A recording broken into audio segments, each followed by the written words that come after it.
I will start with 3 questions and 3 answers. After 3 questions and 3 answers, I would like to share Mahasi instruction when eating with you, because some yogis are necessary to know how to note in eating time. So I would like to share the explanation of Mahasi in eating time with you. After that, I will continue last night Dhamma talk. Number 1 question. Venerable Mahasi, is it possible to experience phenomena in an ultimate sense by merely observing going, for example, as going, in a conceptual way? There are 3 kinds of I. The first is the I mistaken for a person or ego in terms of wrong view, deity. The I taken as someone important is sense of pride, mana, is the second one. And the last one is the I we use in everyday language in conventional sense, conversational sense. When you note going as going, the I involved is the third kind, which was used even by the Buddha in Arhats, as it has nothing to do with deity and mana. So I instruct yogis to note in everyday conventional language every step they take as going. Although conventional language is used, a yogi is bound to experience phenomena in all ultimate sense beyond the concepts. When his concentration gets strong enough, when going, for example, at some point he or she is bound to experience the intention to take a step, the stiffness, tension, or motion involved in their constant changes. He or she will not find solid form or shape, but the phenomena rising and passing away on their own accord. In due course of time, he or she will see not only objects to observe, but also the concurrent noted mind itself rising and passing away immediately. If you don't believe it, try it. I assure you that if you follow my instruction, you will indeed experience it for yourself. When we start our practice, when going, for example, are we supposed to note the mind and body involved Yatha Bhagatam Vipassana Biniveso. Vipassana stays with any obvious object. It is said in the sub-commentary on the Visuddhimagga. So, one is instructed to start his or her Vipassana by noting an obvious object, that is, an object easy to note. You should not start with subtle or difficult objects, thinking that you will accomplish the practice sooner rather than later. For example, when a student begins schooling, he should begin with easy lessons.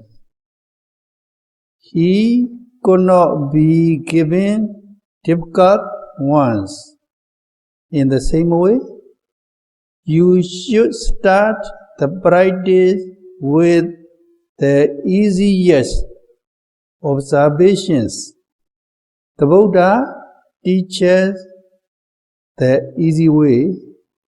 When going, for example, no going. That's it. Number 3 question.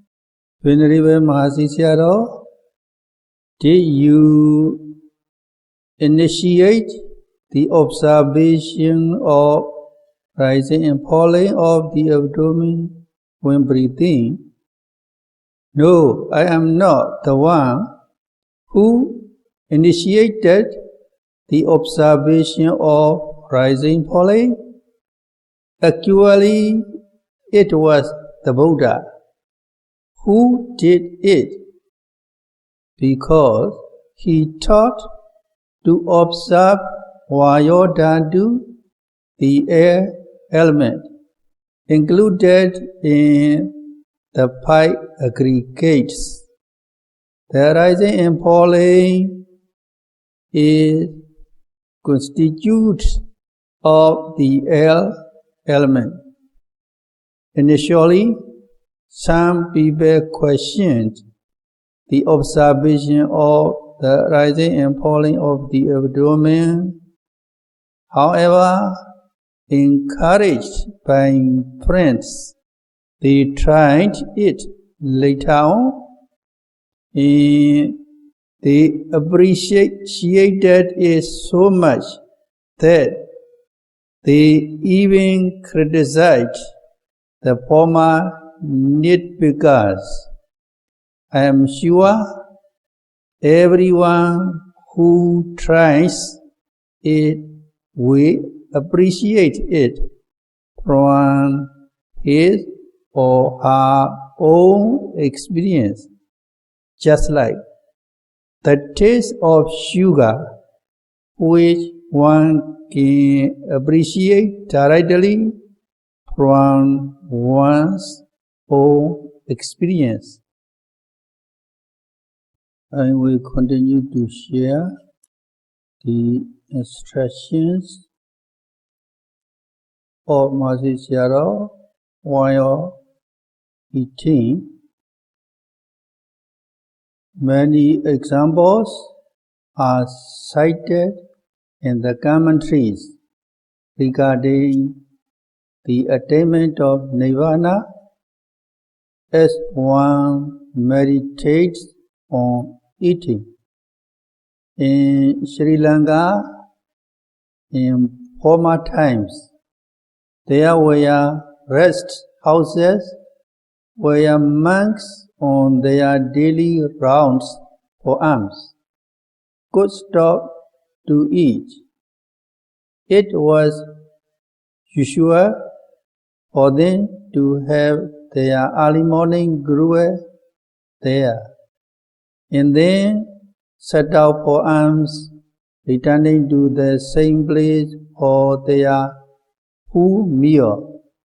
Most of them practiced insight meditation while eating and became arhats. In those days, this was the rule rather than the exception. In the commentary on the Poggalapanyati, it says, making strenuous efforts in insight meditation with implicit faith in it, an individual can realize the knowledge of the path and its fruition while walking, standing, sitting, lying down, taking light food or heavy meals. No instances exist where one fails to attain wisdom when one practices like this.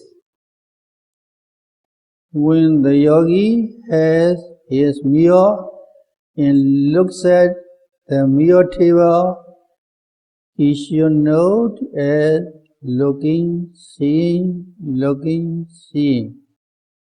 When he extends his arm towards the food, touches the food, collects and arranges it, handles it, and brings it to the mouth, bends his head and puts the morsel of food into his mouth, drops his arm and raises his head again. All these movements should be duly noted. This way of noting is in accordance with the Burmese way of taking a meal. Those who use fork and spoon or chopsticks should note the movements in an appropriate manner. When he chews the food, he should note as chewing, chewing. When he comes to know the taste of the food, he should note as knowing, knowing.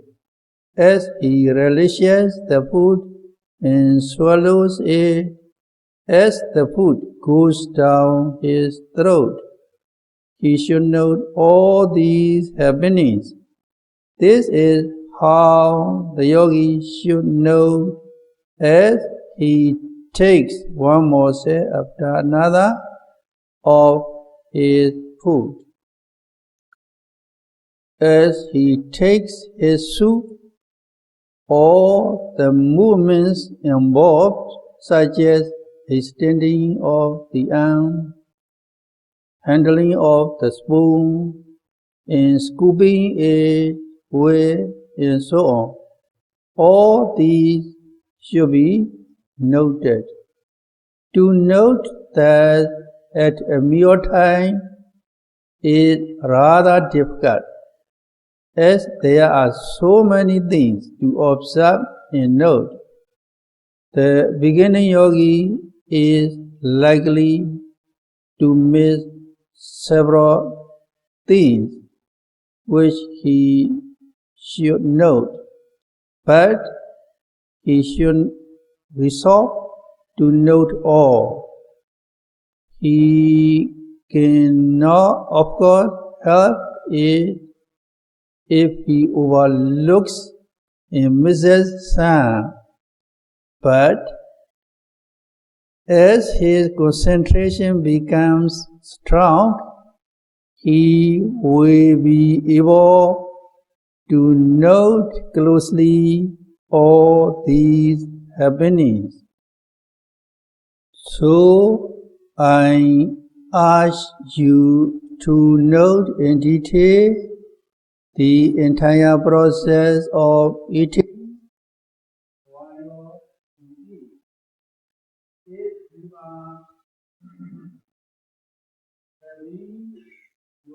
beyond alone is in fertility. For each mouthful that we take, there may be about 60 things worth noting. If you note them continuously, it may take you about an hour to finish your meal. If you have to eat with others, this may not be possible, but I urge you to try. And we continue last night. Dhamma talk. To arrive at this knowledge of impermanent suffering and non-self needs thorough work. There is no guaranteeing that you will gain such knowledge at one sitting. Perhaps one in a million ways. In the days of the Buddha, there were people who attained the path and the fruition after listening to a stanza. But you cannot expect such things today. It was then the Buddha himself. He was preaching. He knew the disposition of his listeners very well. The listeners on their part were people of perfections. That is, they had accumulated experience in their past lives. But today the preacher is just an ordinary person who preaches what little he has learned. He does not know the disposition of his listeners. It will be difficult to say that the listeners are men or women of perfections. If they had been, they could have gained deliverance in the days of the Buddha. So we cannot guarantee you will gain special knowledge at one sitting. We can only tell you that you can if you work hard enough. How long do we have to work? Understanding impermanence, suffering, and non-self begins with the investigating knowledge. But it does not come at once. It is preceded by purity of mind, purity of views, and purity of transcending doubts. To speak from the level of the present-day meditators, especially gifted person can achieve this knowledge of impermanent suffering and non-self in 2 or 3 days. Most will take 5, 6, or 7 days. But they must work assiduously. Those who get slack at work, they may not gain it even after 15 or 20 days. at first. So, I will talk about working in earnest in the beginning. Insight meditation is incessant work. Meditate whenever you see, hear, smell, taste, touch, or think, without missing anything. But to beginners, to note everything is quite impossible. Begin with several. It is easy to observe the moving form in the rising and falling of the abdomen. We have already spoken about it. Note without let up, rising, falling, rising, falling. As your mindfulness and concentration grow stronger at the sitting and the touching, and note rising, falling, sitting, touching. As you note on, ideas may come up. Note them too. Thinking, planning, knowing. They are hindrances. Unless you are rid of them, you have not got purity of mind and will not have a clear understanding of mind matter phenomena. So, don't let them in, note them and get rid of them. If unbearable feelings like tiredness, hotness, pain, or itching appear in the body, concentrate on them and note tired, tired, or hot, hot as they arise. If the desire arises to scratch or bend the limbs, note it too, desire to bend, desire to stretch. When you bend or stretch, every move should be noted. Bending, bending, stretching, stretching. In the same way, when you rise, note every move. When you walk, note every step. When you sit down, note it. When you lie down, note it too.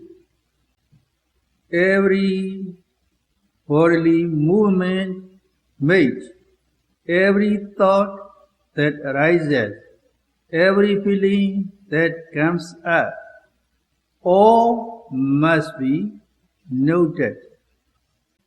If there is nothing in particular to note, go on noting, rising, falling, sitting, touching. You must note while eating or having a bath. If there are things you see or hear particularly, note them too. Except for the 4, 5, or 6 hours you sleep, you keep noting things. You must try to be able to note at least one thing in a second. If you keep on noting that in earnest, you will in 2 or 3 days find your mindfulness and concentration quite strong. If not, in 2 or 3 days, in 5 or 6, then very rarely do wanton thoughts come up. If they do, you are able to note them the moment they come, and they pass away the moment you notice them. The object noted, like the rising and falling, in the mind noting it seems to be well timed. You know with ease. These are signs that your mindfulness and concentration have become strong. In other words, you have developed purity of mind. From now on, every time you know the object noted in the mind that notes it appear as 2 separate things, you come to know that the material form, like the rising and falling, is one thing, and the mental state that notes it is another. Ordinarily, the material form in the mind that cognizes it do not seem separate. They seem one in the same thing. Your book knowledge tells you they are separate, but your personal feeling has them as one. Shake your index finger. Do you see the mind that intends to shake? Can you distinguish between that mind and the shaking? If you are sincere, the answer will be no. But to the meditator whose mindfulness and concentration are well developed, the object of attention and the awareness of it are as separate as the hole in the stone that is thrown to it. The Buddha used the simile of the gem in the thread, just as when you look at a string of lapis lazuli, you know the gem is threaded on a string. This is the gem. This is the string. The gem is threaded on. So does the meditator know this is the material form. This is the consciousness that is aware of it, which depends on it and is related to it. The commentary says that the consciousness here is the insight consciousness, insight knowledge that observes the material form. The lapis lazuli is the material form, and the string is the consciousness that observes. The thread is in the gem as the insight awareness penetrates the material form. When you note rising, the rising is one thing, the awareness is one thing. Only these two exist.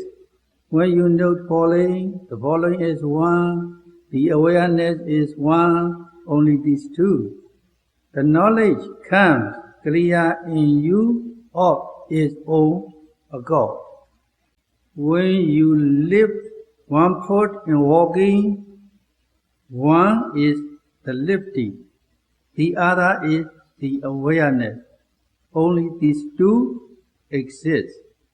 When you push it forward, the pushing in the awareness. When you put it down, the putting down in the awareness. Metta in awareness. Only these two, nothing else. The time is up, enough for today. Sadhu, sadhu, sadhu.